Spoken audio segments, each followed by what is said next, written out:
राहुल गांधी को इस रिपोर्ट के आधार पर देशद्रोही कह गए। अब जब मीडिया पार्ट ने कह दिया कि बीजेपी फर्जी खबर फैला रही है, उसकी रिपोर्ट का गलत इस्तेमाल कर रही है, तो देशद्रोही वाले बयान पर संबित पात्रा क्या कहना चाहेंगे? यह समझना जरूरी है कि जिस मीडिया पार्ट की रिपोर्ट को लेकर संबित पात्रा, निशिकांत दुबे, जेपी नड्डा आरोप लगा रहे हैं, उसी ने बीजेपी को झूठा कह दिया।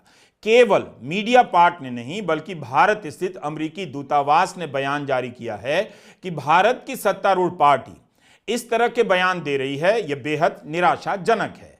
अमेरिकी दूतावास के प्रवक्ता ने यहां तक कह दिया कि अमेरिकी सरकार अलग अलग संगठनों के साथ काम करती है, जो संगठन पत्रकारों के पेशेवर विकास के लिए काम करते हैं, लेकिन वह उनके संपादकीय फैसलों में दखल नहीं देती। अब आप चाहें तो इस बात को स्वीकार नहीं कर सकते हैं, इसमें कोई समस्या नहीं है। कोई सरकार आखिर कैसे कहेगी कि हम संपादकीय फैसले को प्रभावित करते हैं? क्या मोदी सरकार मान लेगी कि गोदी मीडिया को हम प्रभावित करते हैं? प्रभावित करने के कई तरीके होते हैं, कुछ इतने गुप्त होते हैं कि आप कभी नहीं जान पाते, लेकिन कुछ प्रकट रूप से भी होते हैं। उन्हें देखकर आप बता सकते हैं कि ओसीसीआरपी की रिपोर्ट में अमेरिका का प्रभाव ज्यादा दिखता है या गोदी मीडिया के चैनलों पर मोदी का प्रभाव ज्यादा दिखता है। आप यह फैसला आराम से कर सकते हैं। रोज दिखाई दे रहा है कि कैसे पूरी भाजपा, पूरी सरकार एक आदमी को बचाने के लिए भारत के अंतर्राष्ट्रीय संबंधों तक को दांव पे लगाने को तैयार है। ये षड्यंत्र कोई आज नहीं शुरू हुआ, कल नहीं शुरू हुआ, ये लगभग 2002 से शुरू हुआ। तब एक राज्य में सीमित था। 2014 से लेकर अब तक अभी अंतर्राष्ट्रीय षड्यंत्र हो गया। आप देख रहे हैं, जब से संसद चल रहा है, चलने की कोशिश कर रहा है, हम कुछ मुद्दे उठा रहे हैं। एक ऐसा मुद्दा है जो प्रधानमंत्री बर्दाश्त नहीं कर सकते। वो मुद्दा जब भी उठाया जाता है, वो अपना आपा खो बैठते हैं। ही लूजेस हिज सेल्फ कंट्रोल।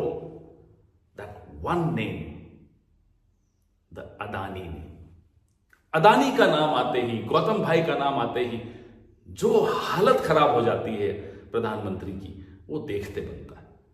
चलिए, वो उनका निजी मामला है, उनके संबंध है, लेकिन किसी को यह हक नहीं बनता कि देश के बाकी देशों से संबंध एक व्यापारी के हितों पर निर्भर करते हों। जो भी देश उस व्यापारी की हां में हां मिलाएंगे, उसको काम देंगे, वो देश फिर देश हमारे भारत की सीमाओं में भी घुस जाएं तो उनको क्लीन चिट दे दी जाती है। और जो देश इंक्वायरी बैठा दें, कोई भ्रष्टाचार की बात कर दें, इस व्यापारी से संबंधित कोई रिपोर्ट निकाल दें, तो उनके खिलाफ षड्यंत्र में शामिल होने का आरोप लग जाता है। ये कहां का न्याय है? ये कहां की विदेश नीति है? हम पर आरोप लगाते हो सोरोस का। ये कोई मुद्दा है? अगर ये मुद्दा है तो कौन से मंत्री का बेटा सोरोस की किस ग्रांट से कहां कहां क्या क्या करता है, हम भी शुरू हो सकते हैं। लेकिन ये मुद्दा नहीं है। एक मंत्री की बात नहीं है। आपके कितने मंत्रियों के कितने बच्चे, कितनी ग्रांट सोरोस की ऑर्गेनाइजेशन से ले रहे हैं, वो मुद्दे हैं क्या? मुद्दा यह है कि राजा की जान तोते में है, और ये तोता मिर्ची नहीं खाता, ये तोता पोर्ट खाता है, एयरपोर्ट खाता है, बिजली खाता है, कोयला खाता है, शेयर मार्केट में शेयर धारकों का पैसा खाता है। टैक्स पेयर का पैसा इसी तोते के पास जाता है। इस तोते को बचाने के लिए राजा किसी भी सीमा तक जा रहा है। एक होती है ना वाई सिक्योरिटी, आपने सुनी होगी, जेड सिक्योरिटी सुनी होगी। गौतम भाई को मिली हुई है एम सिक्योरिटी। माधवी सिक्योरिटी नहीं है, यह है Modi security. BJP deep state का नाम लेने लगी है। अमेरिका के संदर्भ में डीप स्टेट का नाम लिया जाता रहा है। एक ऐसी ताकत जिसके काम के बारे में कभी पता नहीं चलता कि कौन सब कुछ चला रहा है। क्या प्रधानमंत्री मोदी अमेरिका से इस डीप स्टेट के बारे में कोई औपचारिक शिकायत करेंगे कि उसका डीप स्टेट भारत विरोधी काम में शामिल है? क्या भारत के पास कोई आधिकारिक या खुफिया जानकारी है कि एक डीप स्टेट है? क्या विदेश मंत्रालय इस डीप स्टेट को लेकर आधिकारिक बयान जारी कर सकता है? क्या प्रधानमंत्री नरेंद्र मोदी जो बाइडेन साहब से शिकायत करेंगे या आने वाले राष्ट्रपति ट्रंप से कहेंगे कि आप अपने डीप स्टेट को मना कीजिए? अदानी के खिलाफ जांच की मांग पर पर्दा डालने के लिए कहां तक जाएंगे? राज्यसभा के सभापति जगदीप धनखड़ भी संसद से डीप स्टेट बोलने लगे हैं सदन से। विदेशी हाथ लगता है पुराना पड़ चुका है, डीप स्टेट थोड़ा नया लग रहा है, मॉडर्न सा। एक तरफ कह रहे हैं मोदी ग्लोबल लीडर हैं, मजबूत नेता हैं, देश चला रहे हैं, दूसरी तरफ कह रहे हैं डीप स्टेट का प्रभाव भारत में बढ़ता जा रहा है, इससे भारत की अखंडता और एकता के लिए खतरा पैदा हो रहा है।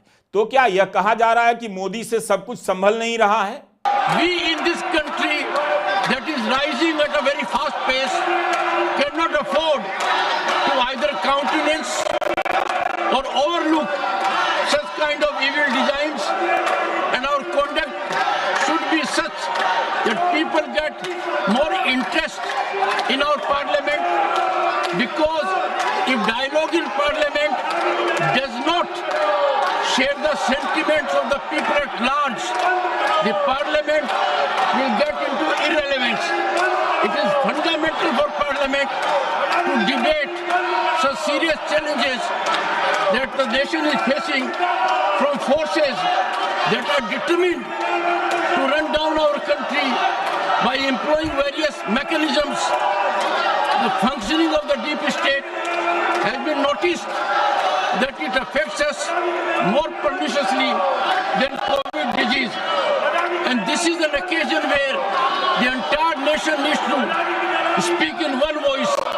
The nation must give a direction to the people at large so that all enemies of Bharat, within or outside, are taught a lesson never to venture in a misadventure to challenge our integrity, our sovereignty and impede our progress.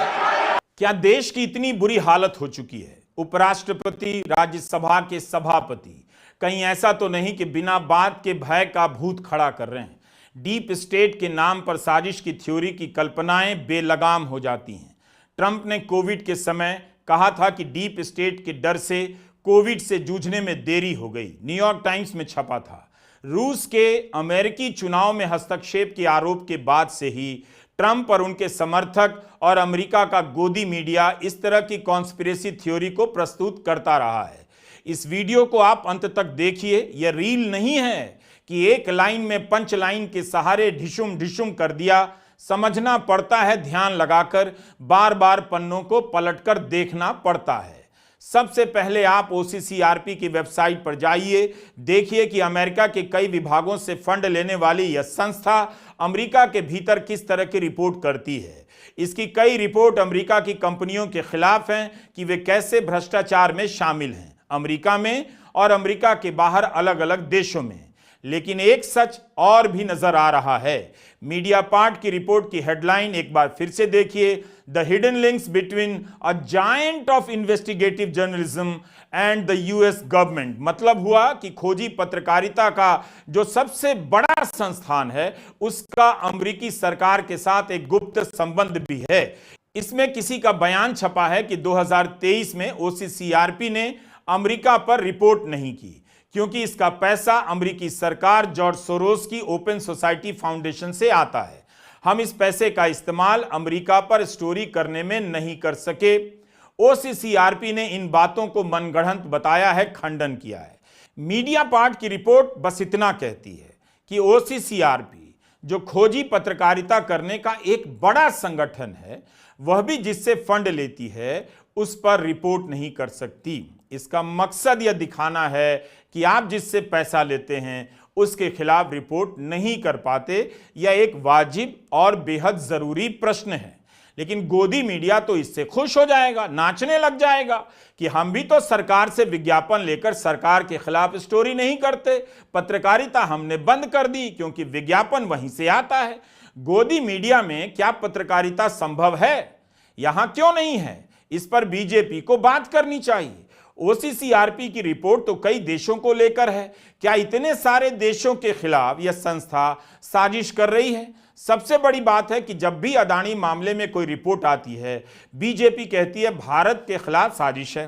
तब तो इसी बात के लिए अदानी मामलों की जांच हो जानी चाहिए और जेपीसी से होनी चाहिए, ताकि भारत के खिलाफ साजिश का जवाब दिया जा सके।